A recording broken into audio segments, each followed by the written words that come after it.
What is going on, Extra JDM family? It is your boy Austin back again with another video. This is part 2 of the last video. We are doing a motor pull on my Miata because I need to replace my oil pan. I fixed this last time, because I slapped some JB Weld on there and it's still leaking from the JB Weld. I guess like we didn't do it right or anything like that. So we're in the process of just pulling everything. We're just labeling all the spark plug wires. I'm disconnecting the headers. We're gonna start draining the fluids here soon, but I already pulled my front bumper off because I didn't want to scratch that up considering I just painted it. Looking good as always. Got that front lip on. Pulled the hood, started pulling the intake. We're just, just pulling everything off here. So I'll keep you guys updated in everything that we're doing, and hopefully it goes pretty easy. I've heard Miata engines are pretty easy to pull, so we're just gonna, figure it out, get the shit done. Ended up taking off the fender just because I don't want to scratch the paint while I do it, because rattle can life. So yeah, this is how bent my frame is. Yeah, super bad, honestly. You guys can really see it right there. Salvage title life, baby. Coilovers pretty much maxed. Low life. Low boy city. But yeah, I raised it up and now you guys can really see how much oil I've been leaking here. I've probably been here for like 30 minutes and this is how much oil already came out. We tried the JB Weld it last time and the JB Weld ain't holding up. Oh, just kidding, the JB Weld all scraped off. As you see right here, this is all the JB Weld, and I guess I just must have hit it again because it literally all scraped off again. Wow. Okay, but yeah, low boy city. This is subframe damage, bent right here. Drain plug's a little scraped up, but not too bad considering my exhaust is almost flat in the back. Focus. My exhaust is literally almost flat. Full straight pipe life. Let's see. I don't know, I'm just looking here, trying to pull this here. I don't want to get soaked. So the exhaust shop welded it up here where my, he like cut my flange off and just welded this full straight pipe from basically like my oil pan back. And I had a big muffler on it, but that obviously fell off. So I'm literally full straight pipe right now and it's so ignorant loud, I hate it. And yeah, this is the progress. We're all just kind of messing around here, but we'll get it done. All right guys, a little update. So we ended up taking this pulley off here, disconnected the AC compressor, I unbolted my headers, just everything. Like we're just trying to do everything up top, all the wiring. I don't really know what to update you guys on because like I feel like we haven't been making that much progress, to be honest. So we're working right now to try to get this AC compressor like moved out of the way. We're probably gonna like drop it or either take it out to zip tie it up to here because when the motor comes out, we're pulling it with the transmission. So obviously we have to disconnect the drive shaft and then it'll come up and out. But all these hoses here, disconnected this one. I'm gonna have to disconnect this heater core hose here. I'm just walking around and looking at it and trying to show you guys stuff.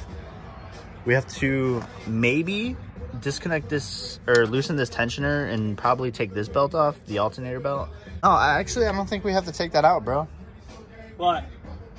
The AC belt or the alternator belt. No, we don't. Okay, yeah. So we don't have to take that belt off. It'll just all come with one piece here. But we're moving. We're slowly but surely. We're starting to grill. So we got some steak and chicken on the grill.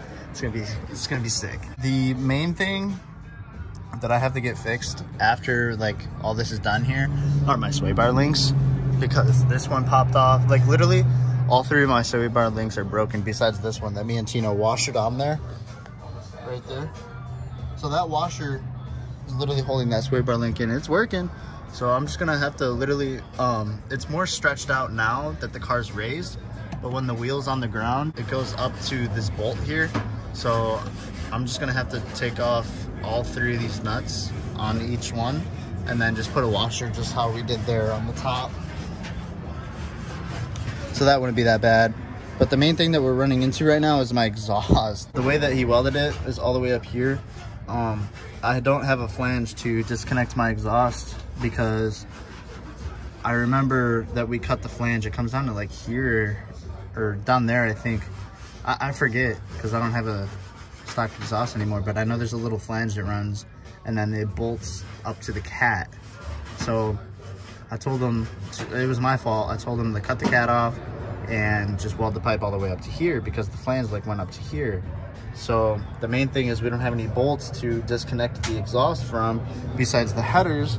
I have bolts right here, 1, 2, that I could just probably disconnect and then just pull my headers straight up and out. That's gonna be an issue here, is getting my headers off. That's like the main thing I feel like that we're running into, but I'm looking at it, and these hoses all connect to the AC compressor and the power steering pump. And once we get these off, this clamp, I guess the previous owner put this clamp on because he couldn't get it back to here, so he just used that one, which I don't understand because this is like restricting a lot. It's like bending this hose here. So as soon as we get everything disconnected, we gotta obviously hook up the engine hoist and start pulling.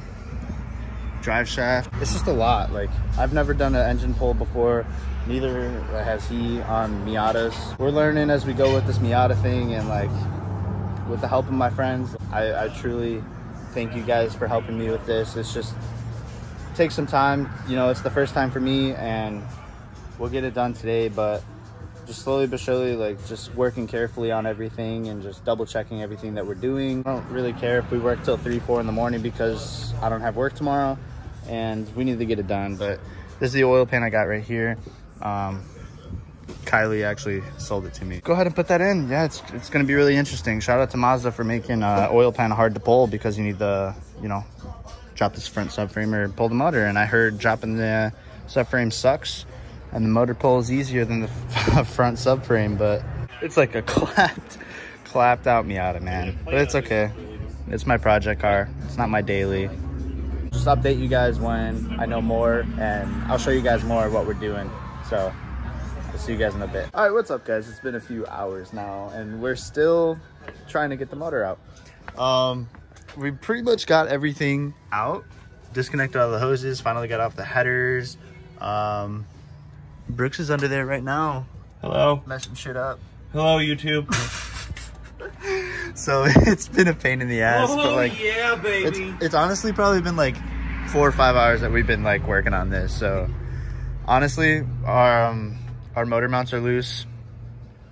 Trying to free the transmission. Yeah, I took out the. Tell me you love me. I love you. It's out. Oh yeah. Yeah. You got it. Yeah. So I took out the bolts to the I-beam. So the transmission is being held by this jack right now. This is the speedo cable. Yeah. Yep. Dope. It's out. You do need to break that bolt. Yeah. Oh, I tried to take the bolt out to get the speedo cable off, and I snapped it. Not your fault. It's an old bolt. Probably a 30-year-old bolt. Probably never been ever taken out before. Because honestly, the more that we look at this motor, the more that we work on this thing, the more we realize how clapped it is, and like everything hasn't been taken out before. So this is like the first time this motor's been pulled, and it's coming along. It's coming along. We're getting there. We're getting there. But obviously, like, we're just gonna stop after the motor's pulled out, and then tomorrow morning that we're gonna have to fix a bunch of stuff that we broke, because when we took out this heater core hose, this copper snapped right here, or not snapped, but like it bent, and now that's definitely gonna leak if we try to put the hose back on. But slowly but surely it's coming along, and I'll just update you guys when we're pulling the motor. Guys, shit show and a half just went down, wouldn't you say? A little bit. But we got her out. We got the fucking motor out, dude. It literally, like, oh, should I show him, dude? Should I show him the damage you done? No, it's not. We don't need to talk about it. All right. Well, yeah, we're not going to talk about that then. But she's out. We're probably going to degrease the whole thing because it really needs it super bad. But honestly, this is where we're going to leave it for tonight. And I'll catch up with you guys in the morning. What is going on, guys? It is the next morning here. I had to get the Starbucks run because I'm super tired. We got Kylie over there pulling my oil pan off the motor. And then I got the new one here sitting in my passenger seat. I have to take it out and brake clean it, just clean it all up and put it on. And then we're gonna start trying to put the motor in. I don't know if the engine's out. I should probably do some cleaning because everything seems to be leaking over here. As soon as I know more and what we're doing, then I'll just fill you guys in as we're doing it. All right, what up, YouTube? So I got a new alternator here because mine was caked, done for. So I'm just gonna slap this back on right there, put this on, and then we're gonna start trying to get this oil pan off because it's been the biggest pain in the earth ever since this morning. I've literally been smacking it with this mallet, trying everything to get this off, and it's just, it ain't budging. So we've been trying to use this like scraper to get in between it and mallet it in and try to pry that RTV. But every single time we like wiggle the scraper up and down, it's just bending the scrapers. So what I'm gonna try, see, like right here is where we started prying at it, but it's just so caked in RTV, and it's the OEM oil pan from 30 years ago, so it's super hard to get off. Honestly, this is what we're probably gonna be doing for the next hour, is trying to get this oil pan off. I already cleaned up the new one to go put it in, so that's ready whenever we get the old one off.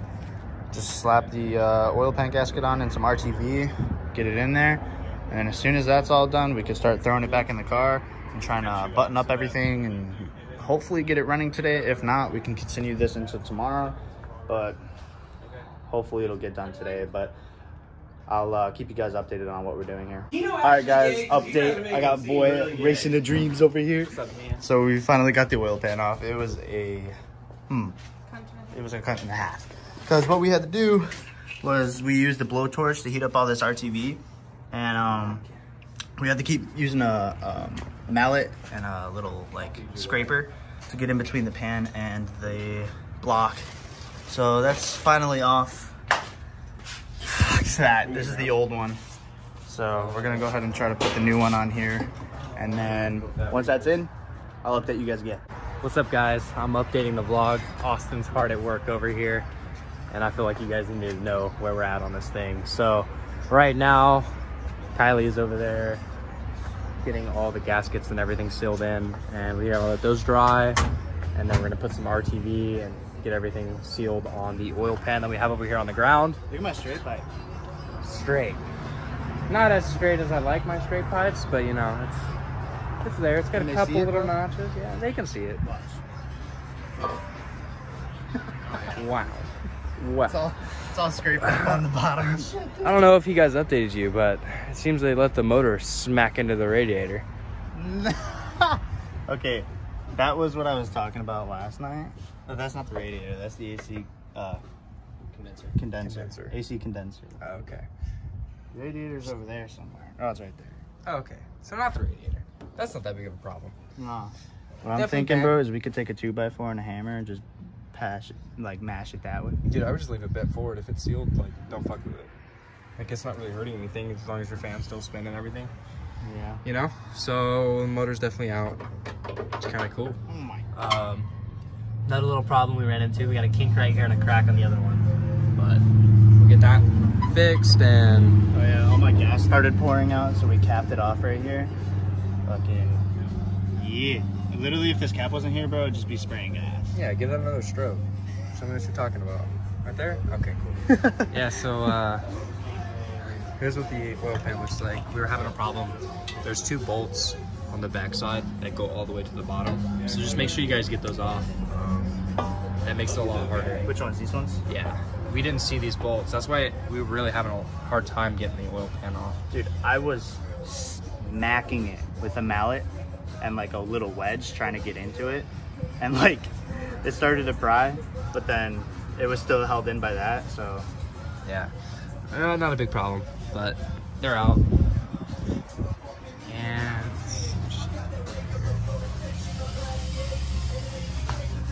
hell yeah, bud. see you guys in like 5 hours. All right, guys, so we did get the oil pan on. Everything is ready to go back into the car. I ended up putting the alternator on. Had to get a new one of those because mine was just the OEM one. It was pretty shot. Kylie's finishing putting in the tranny bolts, and then after those bolts, the motor's ready to go in the car. But we're gonna have to wrap it up for tonight after this because, like I explained earlier, this copper fitting hole, I guess, ended up cracking back here.